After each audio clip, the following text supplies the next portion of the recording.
E3 is come and gone, but if you missed all the big conferences, strap in because we're going to go through the whole crazy affair, most of which happened before E3 even officially started.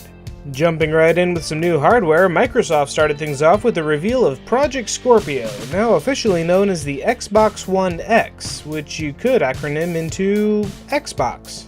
Launching on November 7th at $499, this is the most powerful yet smallest Xbox ever. Built for 4K games, the Xbox One X will be fully backwards compatible with Xbox One games and accessories. And speaking of backwards compatibility, the Xbox One's library of previous generation games is getting an expansion. Along with Xbox 360 titles becoming backwards compatible, now original Xbox titles as well are being upscaled for re-release. And of course, there are plenty of upcoming games to properly show off Microsoft's new hardware. Mass Exodus looks really cool, a first-person shooter with survival horror and stealth elements. You'll have to scavenge your way across post-apocalyptic Russia, and also it has a scary mutant bear. For the latest in the Assassin's Creed franchise, it looks like we're going back to the beginning with Assassin's Creed Origin. Due out on October 27th, this game goes back to ancient Egypt to recount the first days of the Hooded Brotherhood, this time with remote control eagles and remote control arrows. PlayerUnknown Battlegrounds is heading for consoles with an Xbox One exclusive version of the game, though one must wonder if the Windows 10 version of the game will play with the Steam version or the Xbox version. And another launch exclusive, Deep Rock Galactic, seems to be a combination of Minecraft and Starship Troopers. Not much to say beyond that, but it does look pretty neat. The first, but far from the last zombie game showcased at E3, State of Decay 2 is an open-world zombie game that has you looting yourself a new life in the zombie apocalypse. And the Darwin Project is a third-person arena kind of shooter. This game is a little more Hunger Games than most arena shooters, but it could be pretty interesting. Of course, Minecraft continues to be a thing, and on the Xbox One X, you'll finally be able to play it in all of its 4K glory, just like we've always dreamed. The Xbox One version will be cross-compatible with mobile, PC, and the Switch, but not the PS4. For some reason, Sony has elected to isolate their Minecraft experience to their own ecosystem. For the DBZ fans out there, the developers of Guilty Gear and BlazBlue are making Dragon Ball FighterZ, and it looks pretty spectacular. This 2D fighter will be a 3v3 style game similar to Marvel vs. Capcom 2, and while it seems to mostly take place in the DBZ era of the mythos, there's at least one Dragon Ball Super nod in there already. For MMOs, Black Desert is coming to console. It's one of the prettier MMOs to hit the market in recent times, and also it has a tree bear. The Last Night is a sweet-looking pixel art game with a Blade Runner-ish aesthetic. Not really a platformer, the game is more about exploration and story than jumping on things.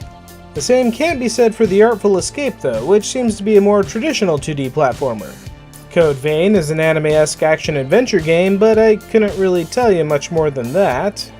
What I can tell you about is Sea of Thieves. Last year's intriguing pirate game finally got some more gameplay info.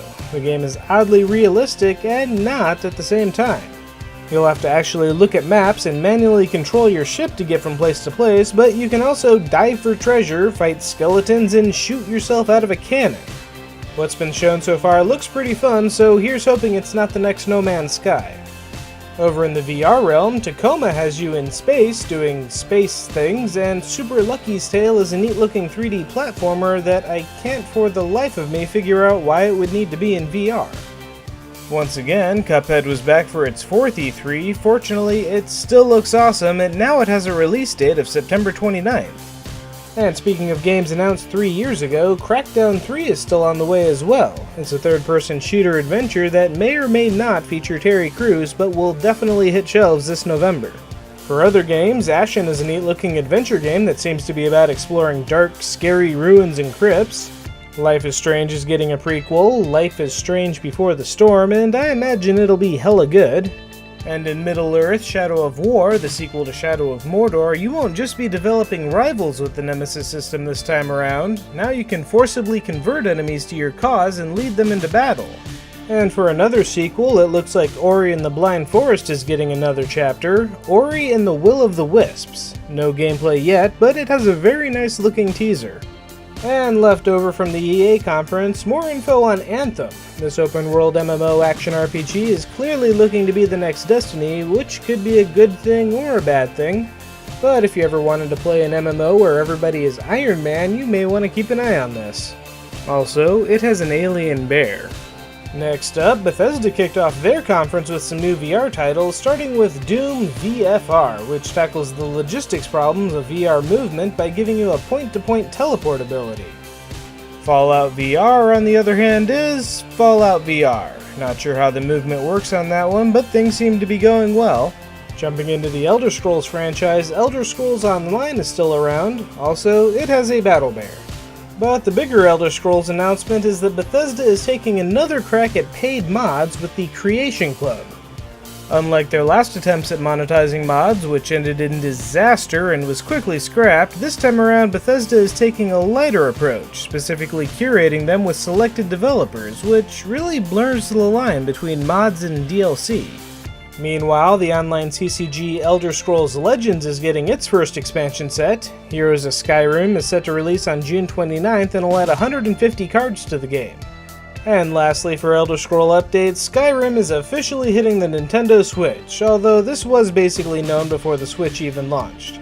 Naturally, the game will utilize the Switch's motion controls and have amiibo functionality that lets you dress up like Link from Breath of the Wild.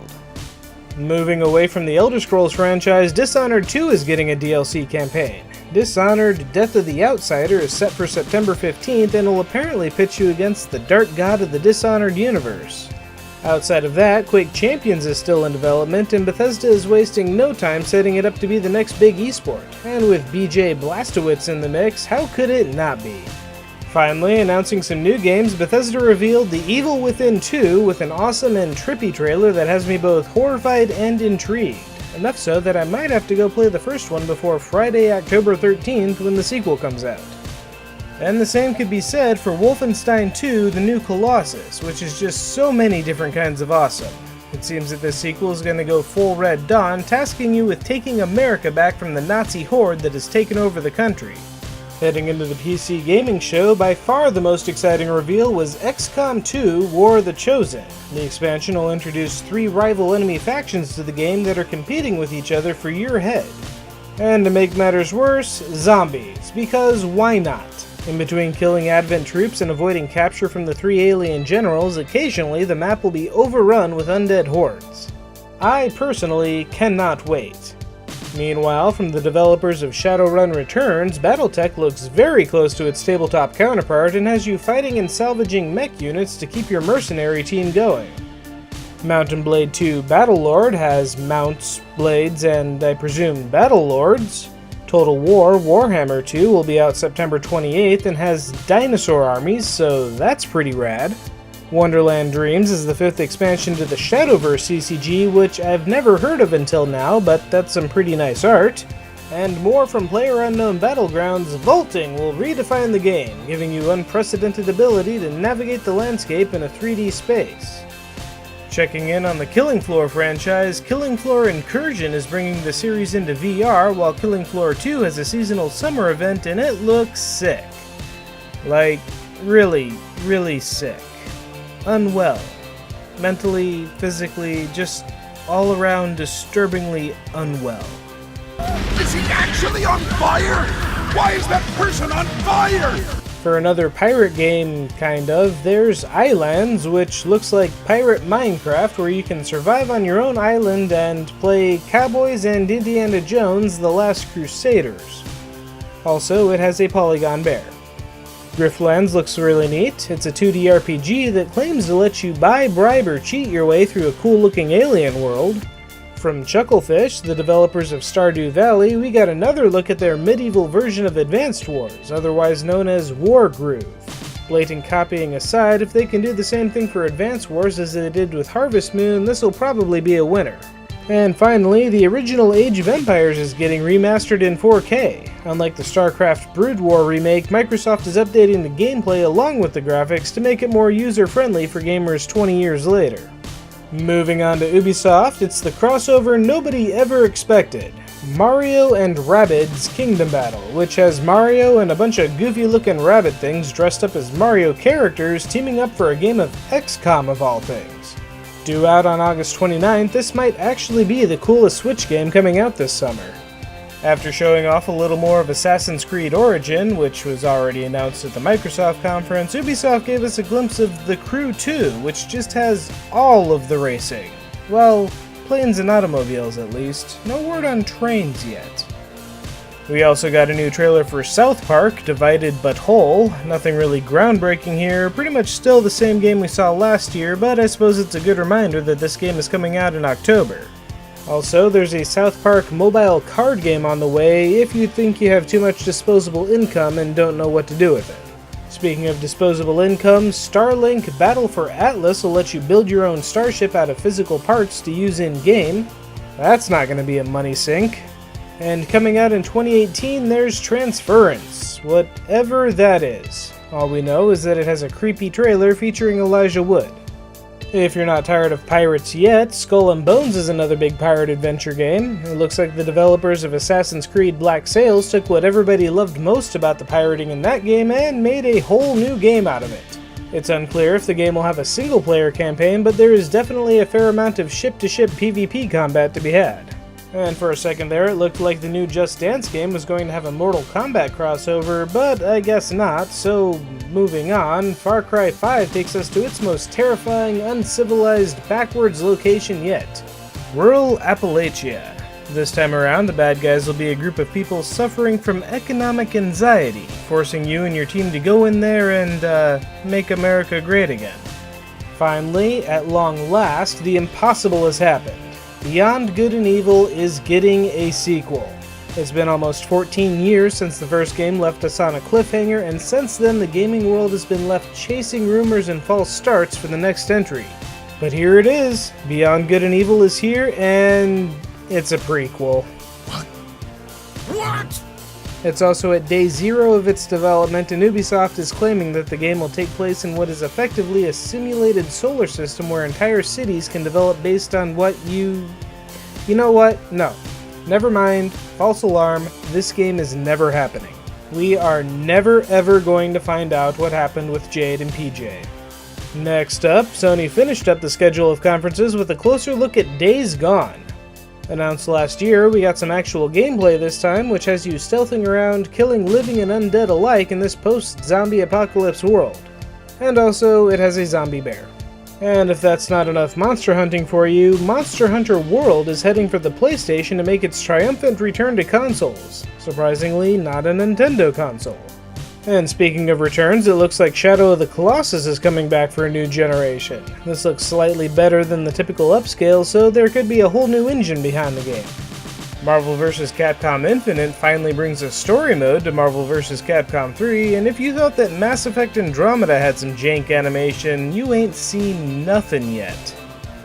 Next up, Call of Duty is going back to World War II with Call of Duty World War II.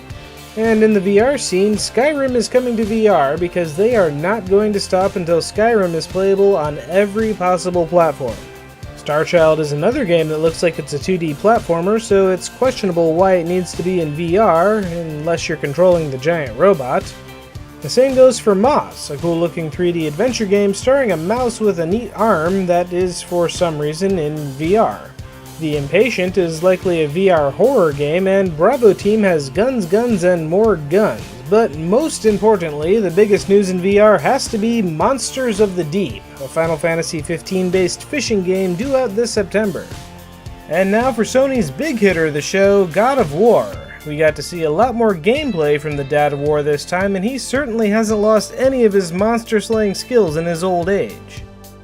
We also got more in-depth info about David Lynch's Detroit Become Human. As expected, it looks like you'll be able to craft your own robot uprising story, choose your own adventure style.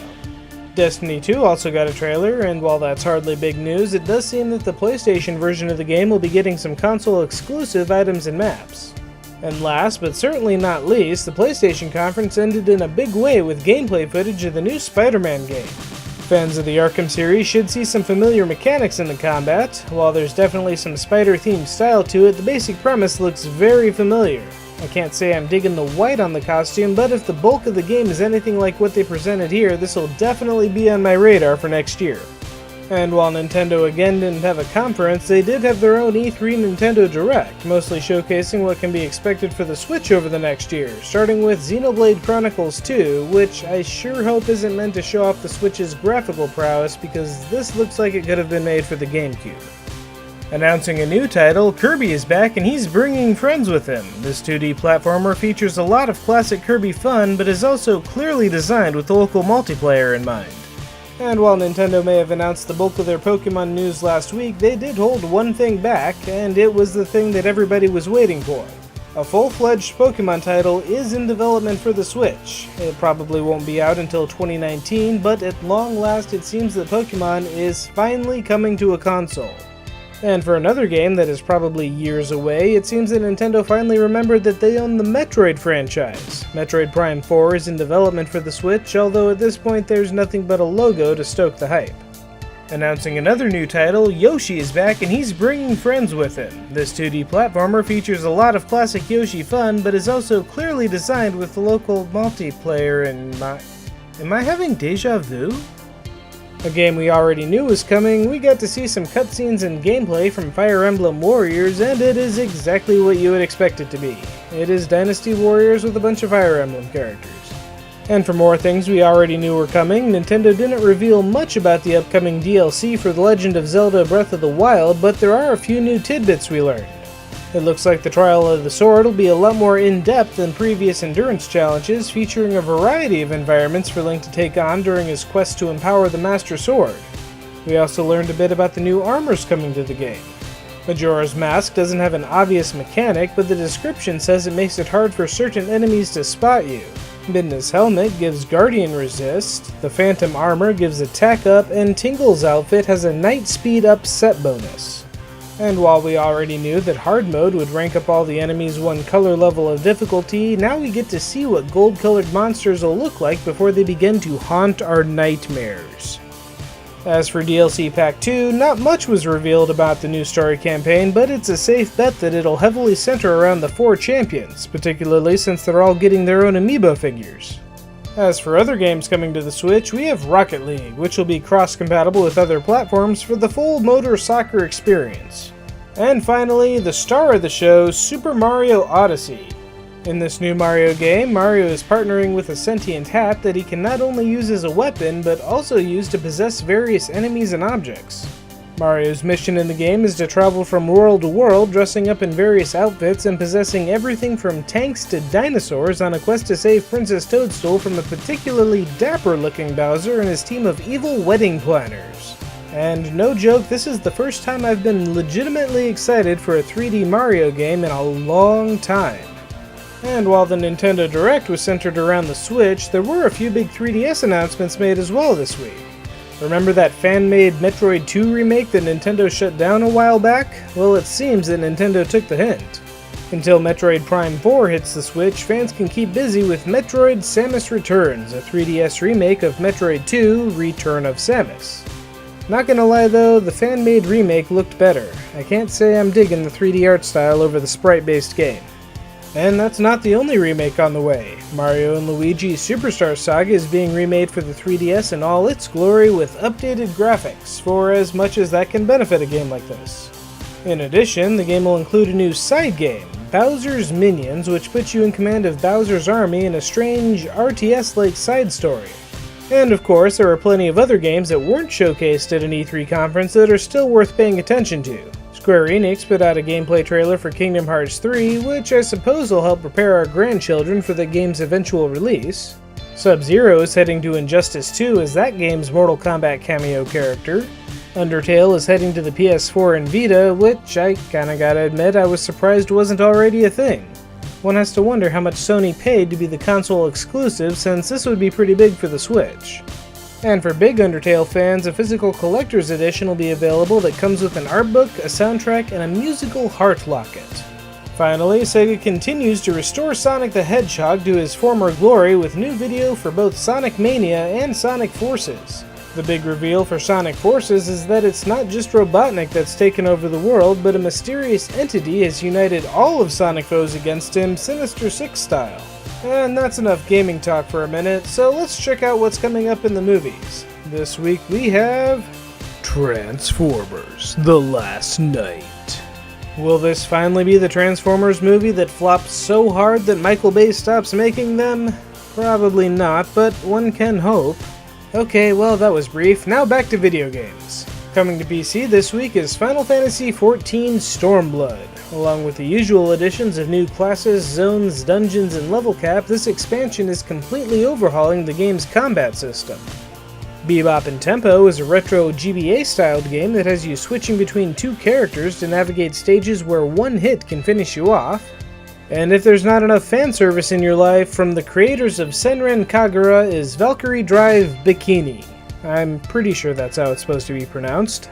For something even more exciting, there's Chess Ultra, possibly the most dramatically produced video game chess ever, complete with full VR capability. And last for this week on Steam, Sake Ritsu, a retro RPG with graphics that look like they were lifted straight from the Game Boy. And now it's time to wrap things up with the return of the weekly CGBros video, who finally put something up that looks pretty cool after a bit of a drought. War Machine by Matthew D. Wilson is an animated short based on the tabletop miniatures game. Why are you fighting fate? What's all of this gaining you? Time. That leaves us with this week's awesome video, a short animation from Star Wars featuring everybody's favorite droid. Yeah, you know the one I'm talking about. The one right there.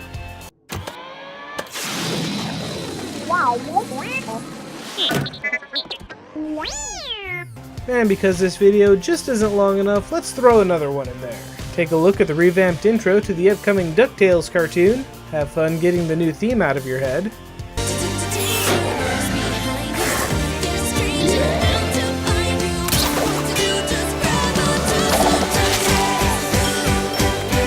That's everything for this week, so what was your favorite E3 announcement? In fact, give me your top 3 in the comments below. If you like this video and want to subscribe, hit the appropriate buttons, and please, by all means, share this video with any video game loving friends you have, and have a great week!